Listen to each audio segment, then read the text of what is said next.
Okay, and we're going to come on to that in a certain amount of detail. Now, can I ask you something? I suppose I'm tacking this on a little bit, but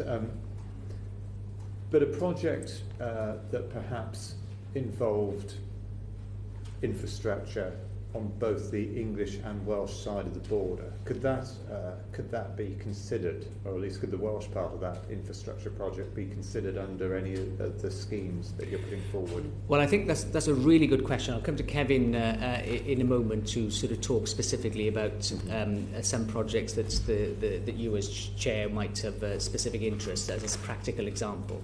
But I think you highlight the need for cross-border cooperation. Because we don't live, Wales isn't a nation that exists in isolation.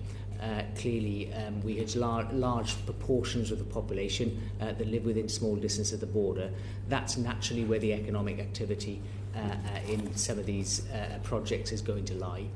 And you'll know about the Western Powerhouse, which is sort of morphing into the name that seems to be demanded locally as the Western Gateway, for example, is something that I'm keen to progress, because that then will allow, it won't interfere, but it will allow the city deals or the economic regions to cooperate and coordinate, because those regions in themselves don't exist in isolation. But Kevin, do you want to highlight? I mean, before you, yes, I'd appreciate a contribution from the other minister on this, but because what I'm specifically getting at here is the Chepstow bypass. There's a situation in Chepstow at the moment that people are waiting sometimes an hour during rush hour to get in and out of Chepstow, partly because of other things that have gone on, but it's absolutely intolerable. Yeah.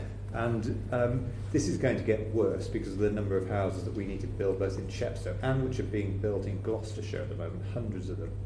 And the obvious solution is a bypass. We know that. There's been a study into it that's looked at it, and there now needs to be a second study for it to progress, Well Tank 2, which is going to cost about £1.2 million. Now, the Minister, I have met with the Chief Executive of the Monmouthshire Council to discuss funding for this, and I believe sort of verbally the Welsh office might be willing to consider paying a third. And I just wonder if you have any news to me on that, because I know the people at Chepstow would be really keen to hear from you both on this issue. Well, I'm certainly well aware of it because of the number of times you've understandably raised it and championed it. And I also think it's partly a success of the abolishing the tolls that this committee played a big part in, and you specifically as the constituency member on the border. Because it's bringing about greater economic activity, but of course there are challenges that come with that, and I think what you've highlighted as Chepstow bypass is one of those challenges that needs to be resolved, but Kevin might be able to offer further information. It's probably worth saying actually there's already a cross-border growth deal in terms of borderlands, in terms of Scotland and Northern England, so it's not impossible to use this type of structure where it's a local priority. And I know certainly from having visited Chepstow with yourself, Mr. Chairman, how much of a priority this is, and how it's a solution that's been there been posed for some time. And it was, yes, disappointing that Western Gateway decided not to put it as a priority for UK government funding.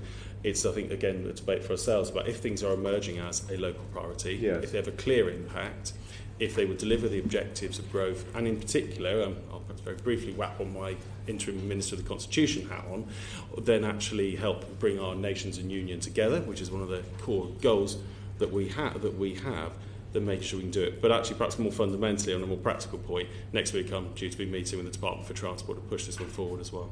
Will you push for this? Because a lot of people in Chepstow will perceive that Gloucestershire Council are merrily building hundreds of new houses and allowing the people of Chepstow to suffer the consequences of the extra traffic that's generated, and then can't even be bothered, frankly, to support part funding a report. I mean, we're not asking him to pay for a bypass just yet. We're just asking him to pay part of the cost of a paper report, which isn't, in my opinion, asking a lot, given that they themselves have pushed hundreds and hundreds of extra houses into that area. I mean, some people might think that the way they've carried on is quite disgraceful, and I say that even though I believe it's a Conservative council that's involved. I mean, it really is causing a great deal of angst in the Chepstow area. I don't want to put it any stronger than that, but I really think we need a solution, and we're not getting one at the moment. Well, I think, and also, as touched on, also the issue around air pollution as well, so it's not, which is, I know, a very strong concern for yourself, Chair.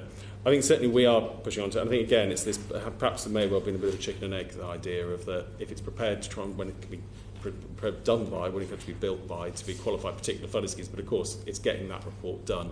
And the money, I think we're talking about, is it 1.2 million in total, overall, yeah, so a third that we were talking about. This isn't a particularly large sum, but certainly we're making the case very forcibly. We want to see border communities be able to work together, to be able to have an integrated economy between the west of England and the south east of Wales. It's in both communities' interests, and certainly it's one that we'll be very strongly pushing from the Office of the Secretary of State. Okay, thank you for that. Anna.